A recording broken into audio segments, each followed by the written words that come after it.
Okay, Proton X50 standard ni merupakan spek yang paling lower, senang cakap harga yang paling rendah lah di kalangan spek Proton X50.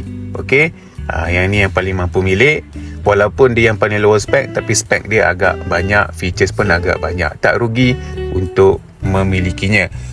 Proton X50 standard ni pun dia datang dengan kekuatan enjin yang sama seperti X50 Executive dan Premium. Enjin dia tetap ada turbo 1.5 turbo. Dia punya horsepower 148 horsepower. Dia punya torque 226 Newton meter torque. Kita sebut pasal torque ni, biasanya kereta yang torque 200 Newton meter ke atas memang kereta tu performance car, pick up memang ada, sangat pick up. Okay, kita cuba compare dengan Honda City dan Vios. Dia punya torque tak sampai 200 pun.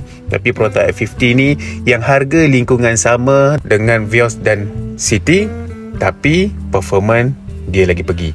Alright, boleh tengok itu perbezaan dia lah, serba sedikit. Okey, di paparan skrin ini saya sertakan estimate bayaran bulanan mengikut jumlah down payment yang customer bayar. Down payment ni fleksibel, customer boleh pilih. Dan ini dokumen-dokumen yang diperlukan untuk urusan submit loan lah. Kalau anda yang tak mampu beli secara tunai, nak beli guna loan, ini dokumen-dokumen yang diperlukan ikut pada kategori anda. Yang tak bekerja, yang berniaga pun boleh. Itu kategori nombor 4 dan nombor 5.